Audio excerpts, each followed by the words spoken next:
بسم اللہ الرحمن الرحیم۔ اگرچہ آج کی نشست میں ہمارا موضوع ہے مسجد نبوی اور حجرہ شریف، مگر موضوع کی طوالت کے باعث مسجد نبوی کا تذکرہ اختصار کے ساتھ اور حجرہ شریف کا ذکر قدر تفصیل سے ہوگا۔ نیز حجرہ رسول کی مختلف ادوار میں تعمیر و تجدید کا ذکر بھی تفصیل سے کیا جائے گا۔ آخر میں رسالت مآب صلی اللہ علیہ وسلم کے جسم اطہر کو آپ کی آرام گاہ سے چرانے کی ناپاک اور گھنونی سازشوں کا تذکرہ بھی کریں گے۔ قائد دو جہاں جناب محمد رسول اللہ صلی اللہ علیہ وسلم مدینہ منورہ تشریف لائے تو میزبان رسول حضرت ابو ایوب انصاری کے گھر قیام فرمایا۔ چند روز بعد مسجد تعمیر کرنے کا خیال پیدا ہوا۔ آپ نے مسجد کی تعمیر کے لیے حضرت ابو ایوب انصاری کے گھر کے قریب وہ جگہ پسند فرمائی جو دو یتیم بچوں سہل اور سہیل کی ملکیت تھی۔ حضور نے بچوں کے قبیلہ والوں سے اس جگہ کی قیمت دریافت کی تو انہوں نے عرض کیا، ہمیں قیمت دنیا میں نہیں بلکہ آخرت میں اجر و ثواب کی صورت میں چاہیے۔ حضور نے قیمت پر اصرار فرمایا۔ بالآخر 10 دینار طے ہوئی، جس کی ادائیگی کا شرف حضرت ابو بکر صدیق کو حاصل ہوا۔ مسجد کی تعمیر کا حکم ملتے ہی جانثاران رسول اور خود نبی اکرم بنفس نفیس کھدائی میں شریک ہوئے۔ گارے اور کچی اینٹوں، کھجور کے تنوں کے ستون، کھجور کی شاخوں اور پتوں کی چھت ڈالی گئی۔ کعبۃ اللہ کے بعد یہ دنیا کی سب سے مقدس جگہ قرار پائی۔ رب کائنات کی عبادت کے لیے ایک سادہ سی عمارت تیار ہو گئی، جس میں کوئی محراب، منبر، مینار اور نہ کوئی فرش یا سامان آرائش تھا۔ اس مسجد کی بنیاد میں پہلی اینٹ جناب رسول اللہ صلی اللہ علیہ وسلم نے اپنے دست مبارک سے رکھی، پھر حضرت ابو بکر، پھر حضرت عمر، پھر حضرت عثمان اور آخر میں حضرت علی نے بنیادی اینٹیں رکھیں۔ اپنی جگہ پر یہ ترتیب بھی بڑی معنی خیز ہے۔ مسجد سے متصل ازواج مطہرات حضرت عائشہ اور حضرت سودا کے حجرے بھی تعمیر ہوئے۔ ان کی دیواریں بھی کچی اینٹوں، چھتیں کھجور کی ٹہنیوں، گھاس پھوس اور پتوں سے بنی، جن پر بکری کے بالوں کے کمبل پڑے رہتے تھے۔ چھتوں کی اونچائی بس اتنی تھی کہ ہاتھ اٹھا کر انہیں چھوا جا سکتا تھا۔ بعد میں حضور کے عقد میں آنے والی دیگر امہات المومنین کے حجرے بھی اسی طرح کے تھے۔ یہ سب مکان مسجد نبوی سے متصل تھے اور ان کے دروازے مسجد کی طرف کھلتے تھے۔ انہی سادہ مکانات میں رسالت مآب نے اپنی حیات طیبہ کے آخری 10 سال بسر کیے۔ ان حجرات شریفہ کا تذکرہ قرآن حکیم نے متعدد مقامات پر کیا ہے، بلکہ ایک مکمل سورت سورہ الحجرات کے نام سے موسوم ہوئی کہ حجرات کا شرف و تقدس اپنے کمال کو پہنچ گیا۔ تقویٰ پر تعمیر ہونے والی یہ مسجد نبوی انتہائی سادہ تھی، جسے نمازیوں نے ایسا آباد کیا کہ مسجد میں جگہ کم پڑ گئی۔ مسجد سے متصل زمین کے بارے میں آپ نے فرمایا، جو یہ جگہ خرید کر مسجد میں شامل کر دے، میں اسے جنت کی بشارت دیتا ہوں۔ حضور کے حکم کی فوری تعمیل ہوئی اور حضرت عثمان نے اس جگہ کی قیمت ادا کر کے آقا کی خدمت میں پیش کر دی۔ نمازیوں کی تعداد میں مسلسل اضافہ کے پیش نظر مختلف اوقات میں اس کی توسیع ہوتی رہی اور اس کی شان و خوبصورتی میں بھی اضافہ ہوتا گیا۔ حضرت ابو ہریرہ سے روایت ہے، اللہ کے رسول نے فرمایا، میری اس مسجد میں ایک نماز کا ثواب مسجد حرام کے سوا دیگر مسجد میں 1000 نمازوں کے ثواب کے برابر ہے۔ یہیں آپ کا منبر ہے، مصلی رسول ہے، ریاض الجنہ ہے، اصحاب صفہ ہے، مختلف ستون ہیں جن سے تاریخی یادیں وابستہ ہیں۔ مسجد کی مشرق کی سمت کچے حجرے ہیں، جن میں شاہ عرب و عجم کے شب و روز گزرے۔ وفات ہوئی تو سیدہ عائشہ کا حجرہ آرام گاہ بنا۔ حضرت عائشہ صدیقہ رضی اللہ تعالی عنہا کے اس حجرہ مبارک میں آقا دو جہاں آرام فرما ہیں۔ اور اس مکان کو آپ کی برزخی خوابگاہ بننے کا شرف حاصل ہوا۔ روح قدسی کو عالم جسمانی میں اس وقت تک رہنے کی ضرورت تھی کہ تکمیل شریعت اور تزکیہ نفوس کا عظیم الشان کام درجہ کمال کو پہنچ جائے۔ حجت الوداع میں یہ اہم فرض ادا ہو چکا تھا۔ توحید کامل اور اخلاق کے اعلیٰ اصول عملاً قائم ہو چکے تھے۔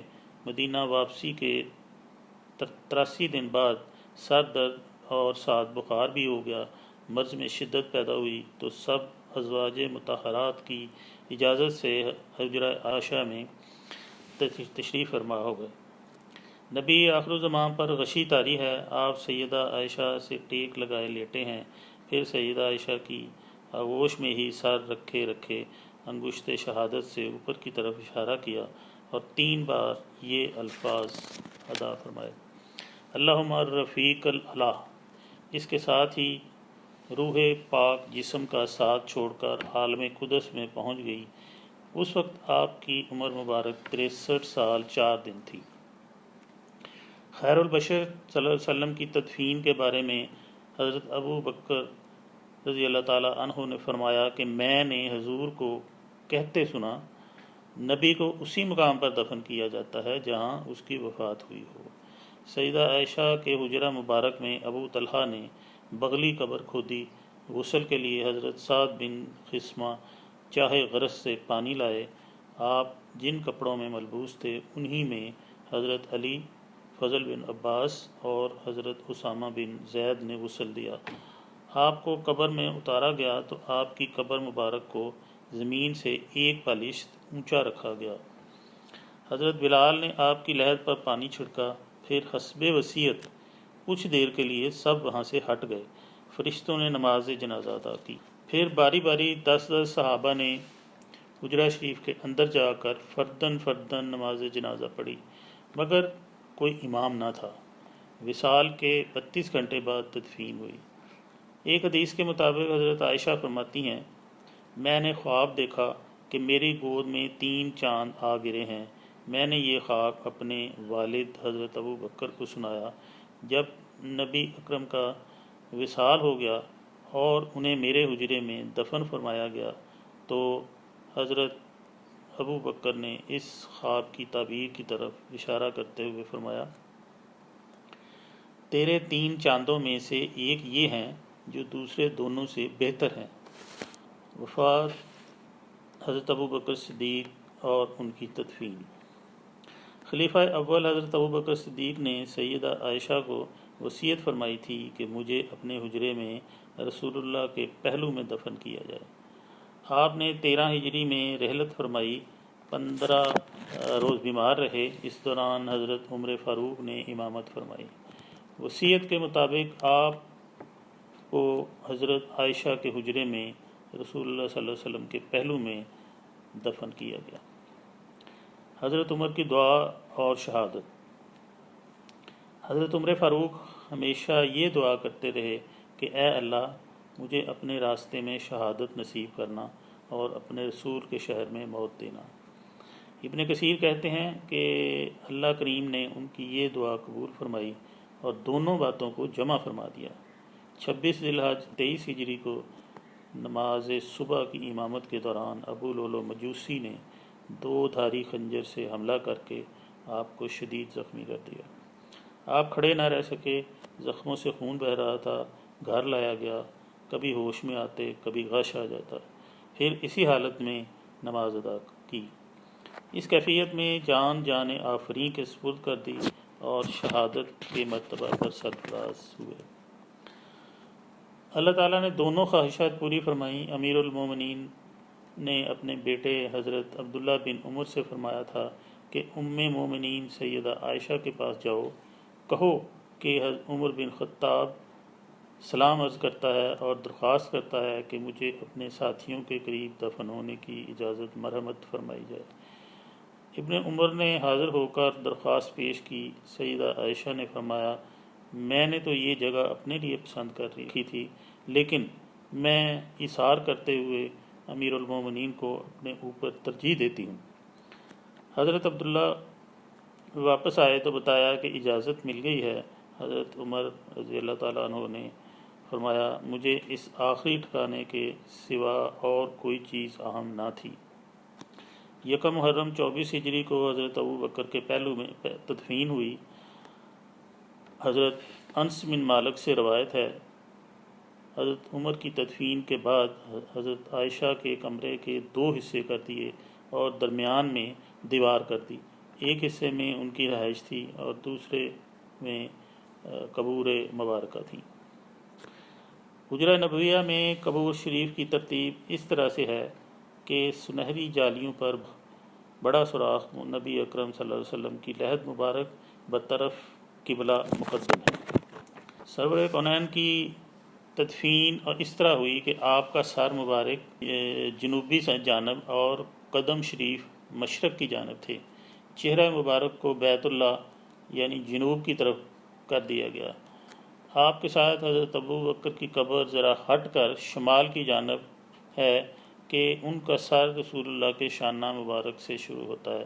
اس سے متصل حضرت عمر کی قبر ہے اور ان کا سر حضرت ابو بکر کے شانہ سے شروع ہوتا ہے۔ ان قبور مبارکہ کو نہ تو پختہ کیا گیا اور نہ ہی ان پر اینٹیں لگائی گئیں۔ یہ زمین سے صرف 4 انگل اونچی ہیں۔ چوتھی قبر کی جگہ خالی ہے۔ احادیث کے مطابق یہاں حضرت عیسیٰ دفن ہوں گے۔ جیسا کہ پہلے عرض کیا جا چکا ہے کہ کاشانہ نبوت کی دیواریں مٹی اور کھجور کی شاخوں سے بنائی گئی تھیں۔ حضرت عمر فاروق نے اپنے دور خلافت میں پہلی بار حجرہ شریف کی دیواروں کو اینٹوں سے تعمیر کرایا۔ پھر حضرت عبداللہ بن زبیر نے حجرہ شریف کی تعمیر نو کی۔ دیواریں اس قدر کمزور ہو گئی تھیں کہ ان میں شگاف پڑ گئے تھے۔ چھت سے بھی دھوپ اور بارش اندر آتی تھی۔ ان حالات کو دیکھتے ہوئے ضرورت محسوس ہوئی کہ حجرہ شریف کی تعمیر دوبارہ ہو۔ لہذا حضرت عبداللہ بن زبیر نے پکی دیواریں تعمیر کیں اور انہیں پہلے سے اونچا بھی کر دیا۔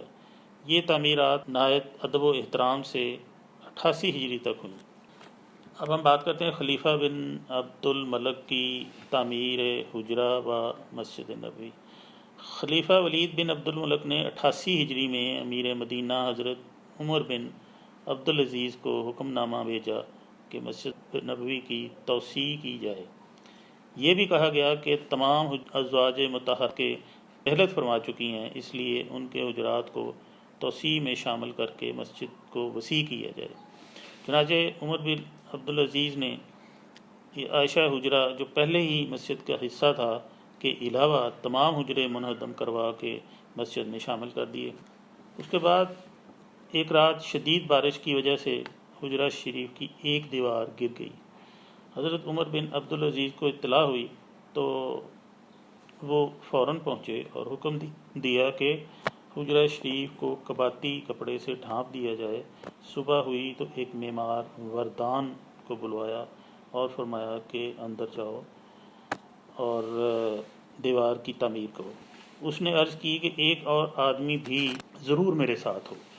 حضرت عمر بن عبد العزیز کپڑے سمیٹ کر تیار ہو گئے۔ ادھر کئی اور اہم لوگ بھی اندر جانے کے لیے بے قرار تھے۔ عمر ذرا ٹھہرے اور فرمایا ہم اپنی کثرت سے انہیں تکلیف دینا نہیں چاہتے۔ پھر اپنے آزاد کردہ غلام مزاحم سے کہا اٹھو اور اکیلے اندر جاؤ، کام ہو جائے تو حجرے کی صفائی بھی کر دینا۔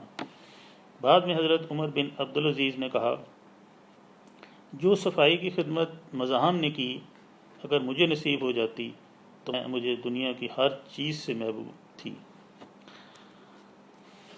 اب ایک اہم کام ہوا جو کہ حجرہ شریفہ کے گرد 5 کونی دیوار کی تعمیر ہوئی۔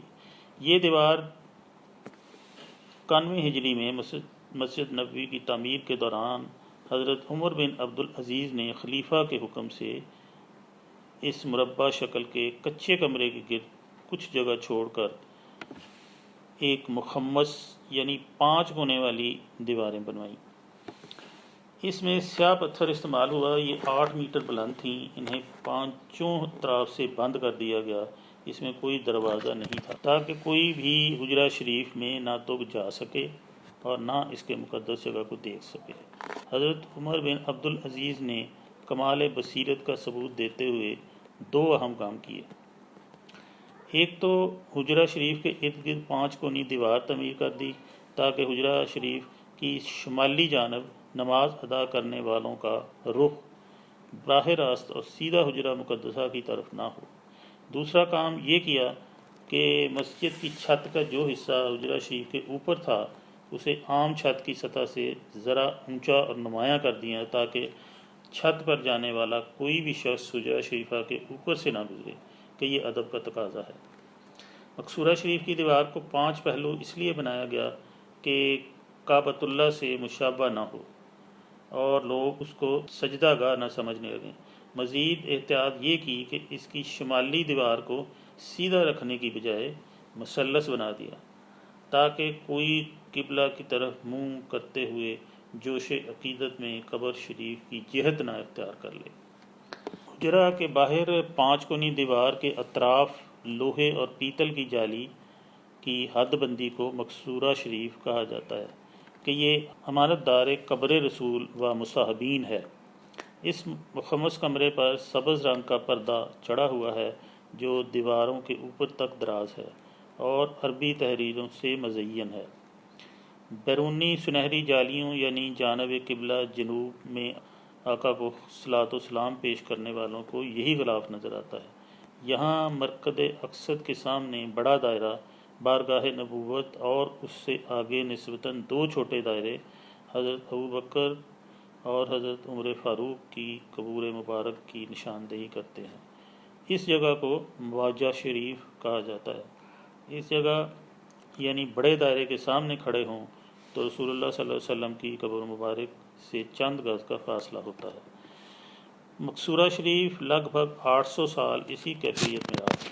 668 ہجری میں سلطان رکن الدین بیبرس نے سب سے پہلے حجرہ شریف کے ارد گرد لکڑی کی جالی بنوائی۔ مسجد نبوی میں دوسری آتش زدی کے بعد یہ مقصورہ 886 ہجری میں نظر آتش ہو گیا۔ سلطان اشرف قائتبائی نے لوہے اور پیتل کی جالیاں تیار کروا کے 888 ہجری میں بھجوائیں جن کا وزن تقریباً 17,800 کلوگرام تھا۔ 70 اونٹ ان کو لے کر مدینہ طیبہ آئے۔ قبلہ کی جانب پیتل کی جالیاں نصب کی گئیں، باقی 3 اطراف میں فولادی جالیاں لگائی گئیں۔ لوہے کی جالیوں پر سبز رنگ کیا گیا۔ لوہے کی ایک جالی اندرونی مقصورہ شریف پر بھی نصب کی گئی جو سیدہ عائشہ اور سیدہ فاطمہ الزہرا کے حجروں کے درمیان حد فاصل ہو گئی۔ یہ مقصورہ اپنی پرانی بنیادوں پر سلطان قائتبائی کے زمانہ میں موجود تھی۔ تجدید دیوار حجرہ شریف سن 881 ہجری میں سلطان اشرف قائتبائی نے اس کی دیواروں کی تجدید کی۔ 5 کونی حجرے کی مشرقی دیوار میں کچھ دراڑیں پیدا ہو گئیں اور شمالی جانب اس کا جھکاؤ ہو گیا۔ مخمس دیواروں کے سوراخوں کے اندر مربع حجرہ شریف دکھائی دینے لگا۔ علامہ نور الدین سمہودی وفاء الوفا میں لکھتے ہیں کہ 5 کونی دیواروں کو مکمل طور پر منہدم کر دیا گیا۔ میں نے دیکھا کہ حجرہ شریف جو مخمس دیواروں کے اندر تھا اس کی دیواروں میں بھی دراڑیں نمایاں ہیں، چنانچہ ان کو بھی منہدم کرنا پڑا۔ سامنے مقدس قبور شریفہ تھیں۔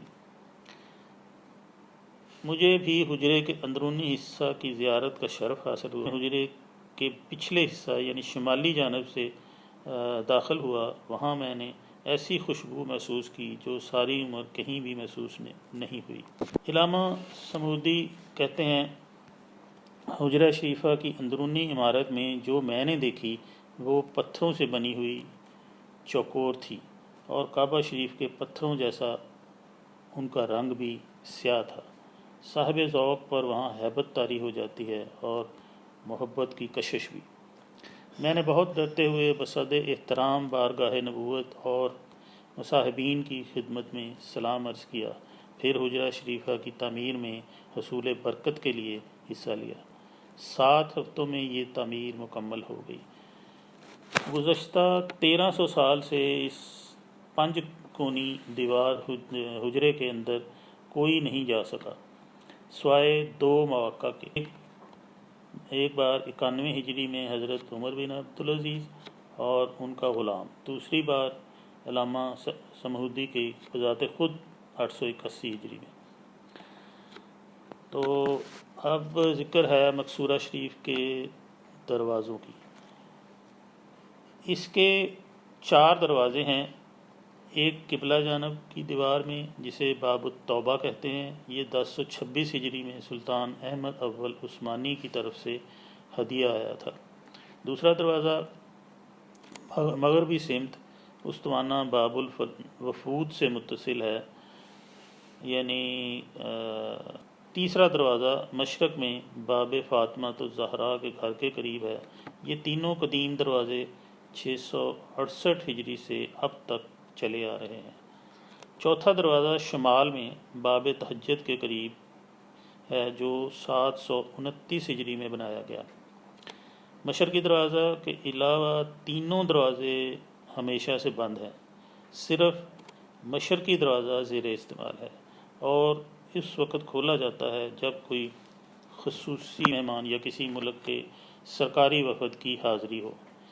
یہاں سے لوگ داخل تو ہو جاتے ہیں لیکن حجرہ عائشہ کے اطراف 5 کونی دیوار کے اندر نہیں جا سکتے، کیونکہ اس کے اندر جانے کا کوئی دروازہ ہی نہیں، نہ کوئی کھڑکی اور نہ کوئی روشن دان ہے۔ گنبد سب سے پہلے 7ویں صدی ہجری کے آخر میں سلطان منصور قلاوون نے حجرہ شریفہ پر 2 گنبد تعمیر کیے۔ ایک بڑا گنبد جو چھت پر واضح ہے، دوسرا چھوٹا گنبد حجرہ نبویہ کی چھت کے نیچے لکڑی سے بنایا گیا۔ سلطان قائد کے زمانہ میں 881 ہجری میں مسجد شریف نظر آتش ہو گئی اور لکڑی کا یہ قبہ بھی جل گیا۔ سلطان نے تعمیر کا حکم دیا۔ حجرہ شریف کے ارد گرد ستون اور ڈاٹیں تعمیر کیں۔ گنبد کو 9 میٹر اونچا بنایا، اس میں اینٹیں اور سفید چپس استعمال کی گئی۔ چھت کے نیچے والا چھوٹا قبہ بھی دوبارہ تعمیر ہوا۔ بڑے گنبد کو سلیٹی رنگ کیا گیا۔ 13ویں صدی ہجری کے شروع میں گنبد کے اوپر والے حصے میں پھر دراڑیں آ گئیں۔ 1233 ہجری میں سلطان محمود بن عبدالحمید عثمانی کا دور تھا۔ گنبد کو نئے سرے سے تعمیر کرنے کا حکم ہوا۔ گنبد کے انتہائی مضبوط اور پختہ تعمیر کی گئی۔ اس کے انہدام اور دوبارہ تعمیر میں بہت زیادہ احترام اور ادب سے کام لیا گیا کہ کوئی چیز نیچے حجرہ مبارک پر نہ گرے، نہ ہی نیچے والا گنبد متاثر ہو اور نہ شور یا آواز پیدا ہو۔ یہ 1233 ہجری کا واقعہ ہے۔ 1253 ہجری میں اس گنبد پر پہلی بار سبز رنگ کیا گیا، اس لیے اسے گنبد خضرا کا نام دیا جاتا ہے۔ چھت کے نیچے والے چھوٹے گنبد میں ایک چھوٹا سا سوراخ اس انداز سے بنایا گیا ہے کہ قبر مبارک اور آسمان کے درمیان کچھ حائل نہ ہو، اور بالکل اسی طرح اس سوراخ کے عین سیدھ میں اوپر گنبد خضرا میں بھی ایسا ہی ایک سوراخ رکھا گیا۔ جب بھی سورج اس کے عین اوپر آتا ہے تو چند لمحے اس کی کرنیں مرکز اقدس کا بوسہ لیتی ہیں۔ یہ چھوٹا سا سوراخ گنبد خضرا کے اوپر قبلہ جانب ہے۔ آخر میں یہ بات بھی قابل ذکر ہے کہ آرام گاہ نبوی کے باہر 5 کونی مہر بند عمارت کے اطراف سبز رنگ کا غلاف پڑا ہوا ہے۔ اسے 1370 ہجری میں شاہ عبدالعزیز آل سعود نے تبدیل کیا اور اس کے بعد دوبارہ 1406 ہجری میں شاہ فہد کے دور میں نیا غلاف چڑھایا گیا۔ اب ہم مسجد نبوی میں آگ لگنے کے دل خراش واقعات کا مختصراً ذکر کرتے ہیں۔ مسجد نبوی میں 2 مرتبہ آتش زدگی ہوئی۔ پہلی آتش زدگی کا واقعہ جسے سمہودی نے بیان کیا ہے، اس کا خلاصہ یہ ہے کہ 1 رمضان شب جمعہ 654 ہجری میں مسجد نبوی نظر آتش ہو گئی۔ ہوا ایسے کہ خادم مسجد نبوی ابو بکر بن اوحد سٹور میں قندیلیں نکالنے کے لیے داخل ہوا تاکہ مینار پر روشنی کی جا سکے، اور جلتی ہوئی مشعل قندیلوں کے پنجرے کے اندر چھوڑ آیا، جس سے آگ بھڑک اٹھی۔ وہ اسے بجھا نہ سکا اور پردوں وغیرہ کو آگ لگ گئی، جس سے شعلے بلند ہو گئے اور جلد ہی چھت نے آگ پکڑ لی۔ امیر مدینہ سمیت سب لوگ اسے بجھانے کی کوشش کرتے رہے، لیکن آگ بجھ نہ سکی اور مسجد کی ساری چھت، ممبر، دروازے، محافظ خانے، مقصورہ شریف، صندوق دیکھتے ہی دیکھتے نظر آتش ہو گئے۔ سن 655 ہجری میں معتصم باللہ عباسی کے دور میں تعمیر شروع ہوئی، لیکن مکمل نہ ہو سکی، اس لیے کہ تاتاریوں نے حملہ آور ہو کر عباسی خلافت کو تہہ و بالا کر کے بغداد پر قبضہ کر لیا۔ بعد میں سلطان مصر و یمن نے تعمیر مکمل کرنے کی کوشش کی، البتہ سلطان رکن الدین بیبرس کی اس سلسلہ میں کافی خدمات جو قابل ذکر ہیں، جس نے پہلے کی طرح مقصورہ شریف پر دوہری چھت تعمیر کر دی۔ قسطلانی فرماتے ہیں، بظاہر اس آتش زدگی میں حکمت الہیہ یہ تھی کہ معلوم ہو جائے کہ اللہ تعالیٰ کی صفت قہر و عظمت ہر بڑے چھوٹے پر غالب ہے۔ جس حجاز کی آگ سے نبی اکرم صلی اللہ علیہ وسلم نے ڈرایا، وہ واقعہ ہو چکی تھی اس زمانے میں، اور اللہ تعالیٰ نے مدینہ طیبہ کے علاقہ کو اس سے بچا لیا تھا۔ لوگوں کی آہ و زاری کو اللہ تعالیٰ نے قبولیت سے نوازا کہ حرم نبوی تک پہنچنے سے پہلے وہ بجھ گئی۔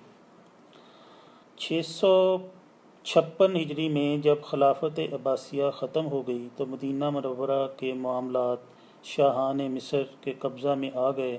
مسجد نبوی کی تعمیر و دیکھ بھال کا اہتمام مصری بادشاہی کرتے رہے، خصوصاً سلطان اشرف قائد بائی نے اس سلسلہ میں بہت خدمت کی۔ علامہ سخاوی نے لکھا ہے کہ مسجد نبوی کی خدمت سارے ہی خلفاء و سلاطین اپنے اپنے وقت پر کرتے رہے، اور مسجد کی چھت ستونوں کی تجدید پر ہمیشہ خرچ کرتے رہے۔ آخر میں اللہ تعالیٰ نے سلطان اشرف قائد بائی کو توفیق بخشی کہ دوسری آتش زدگی سے پہلے اور اس کے بعد اس نے ہر قسم کے تعمیری خدمات پر بہت زیادہ خرچ کیا۔ دوسری آتش زدگی کا قصہ یوں ہے کہ 13 رمضان المبارک 886 ہجری میں دوبارہ مسجد نبوی نظر آتش ہو گئی۔ ہوا یوں کہ صدر مؤذن شمس الدین بن خطیب دوسرے مؤذنین کے ساتھ 13ویں رمضان کی رات کو آخر میں منارہ رئیسہ پر تسبیح و تحلیل میں مشغول تھے۔ بادل چاروں طرف سے آ رہے تھے اور بجلی کڑک رہی تھی کہ ایک دم بجلی گری اور منارہ رئیسہ کو اپنی لپیٹ میں لے لیا۔ آگ کے شعلے بلند ہوئے، مینار پھٹ گیا، صدر مؤذن فوت ہو گیا اور آگ نے مسجد کی چھت کو اپنی لپیٹ میں لے لیا۔ مسجد کے دروازے کھول دیے گئے، مسجد کو آگ لگنے کا شور مچ گیا، جس پر اہل مدینہ امیر مدینہ سمیت جمع ہو گئے۔ باہمت لوگوں نے پانی لا کر آگ بجھانے کی کوشش کی، لیکن شمال مغرب کی طرف شعلے بلند ہوتے گئے اور آگ بجھ نہ سکی۔ یوں معلوم ہوتا ہے کہ آگ عوام کو بھی جلا ڈالے گی۔